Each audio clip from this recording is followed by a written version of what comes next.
Thomas Soto, 6h-9h sur Europe 1. Le débrief de la matinale, les temps forts de ce que vous avez entendu ce matin sur Europe 1. Michel Sapin était à 8h20 l'invité de l'interview politique. Le ministre des Finances, qui veut remettre le Panama sur la liste noire des paradis fiscaux. Écoutez, c'était à 8h20. Le Panama est un peu trop habitué à faire des allers-retours, à faire le gentil puis ensuite à faire le méchant. Et ça ne peut plus durer. Et c'est la raison pour laquelle le président de la République et le Premier ministre et moi-même, nous avons décidé de réinscrire le Panama sur cette liste. Mais il ne faut pas qu'on soit tout seul. Il faut que ce soit un mouvement général. Et c'est pourquoi j'ai souhaité aussi que l'OCDE, qui est l'organisme de l'ensemble de ces grands pays du monde, se réunisse pour que la même décision soit prise par l'ensemble des pays concernés.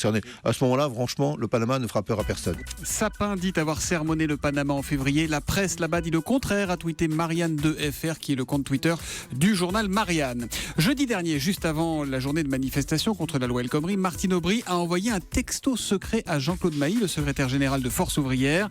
Antonin André nous révélait le contenu de ce SMS. C'était à 7h15 avec les experts d'Europe 1. Ce texto bonne manif aujourd'hui, signé Martine Aubry, envoyé jeudi à l'aube à Jean-Claude Mailly, le secrétaire général de Force ouvrière. Pendant qu'il était là, pendant l'intégralité peut-être. Exactement, à la sortie du studio, hop, il avait son petit texto de Martine Aubry. C'est pas rien ce texto parce que ce que réclamait, il faut rappelons-le quand même, c'est le retrait de la loi El Khomri. Or, Martine Aubry, quand elle était devant le bureau national du Parti Socialiste, devant la ministre du Travail, elle a dit non, je souhaite pas du tout que tu retires ton texte, je souhaite juste l'améliorer. La réalité, c'est qu'elle fait du lobbying pour faire échouer le gouvernement.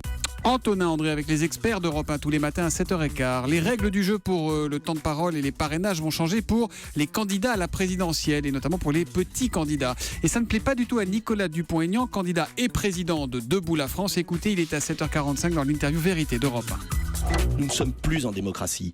Si d'autres pays avaient fait voter cette loi 9 mois ou 10 mois ou 11 mois avant une présidentielle, vous seriez tous les journalistes en vous indignant.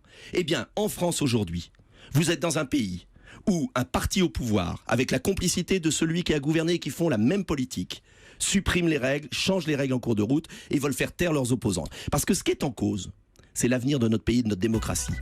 Beaucoup de réactions après cette intervention de Nicolas Dupont-Aignan. Il a raison d'être en colère, le temps de parole doit être respecté, le même pour tous, écrit Martha de Sidrac sur Twitter. Pas fan de Dupont-Aignan, mais sur ce point, 100% d'accord avec lui, les vieux partis ont confisqué le pouvoir, réagit Marmiton Man.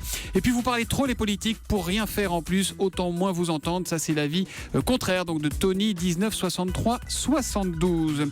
Et puis, avant on n'avait pas vraiment le choix, désormais pour trouver les joueurs de foot, il fallait, je recommence. Avant, donc, on n'avait pas vraiment le choix. Pour trouver les failles des joueurs de foot, il fallait visionner et revisionner les matchs. Désormais, Anis Mbida a la solution et il nous en parlait à 6h40 dans le Made in France. Ça s'appelle Foot Vision. 3 polytechniciens, 3 copains fans de foot ont mis au point un programme qui analyse tout seul les matchs, image par image, récupère toute une série de données, comme les joueurs qui font les meilleures passes, ceux qui défendent mal, et ça permet de trouver comme ça en quelques minutes les points forts et les points faibles de l'équipe de la sienne ou de son adversaire. Donc il doit faire une analyse mathématique extrêmement complexe des déplacements, et ça tombe bien justement, parce qu'avant, ils analysaient les mouvements d'argent pour la finance à Londres, ils ont quitté ce secteur pour s'intéresser à leur passion, le football. Le Made in France avec Anis Mbida tous les matins à 6h40. Et puis l'un des temples de Palmyre pourrait être reconstruit grâce à un architecte français. Il s'appelle Robert Ami. Pendant 40 ans, il a dessiné pierre par pierre ce temple de Bel. Écoutez le témoignage de son fils Bernard. C'était à 7h30 tout à l'heure. Vu la minutie avec laquelle mon père a fait le relevé du temple de Bel à Palmyre, chaque moulure, chaque linteau, chaque fissure de chaque pierre, mon père disait, avec ça, on peut reconstruire le temple de Bel si on le détruit. On peut essayer, si on retrouve les pierres, de refaire exactement le pavement qui est représenté sur ce dessin. On peut aussi imaginer que s'il manque des pierres, on peut en retailler. C'est d'une précision absolue. Voilà donc pour le débrief de la matinale.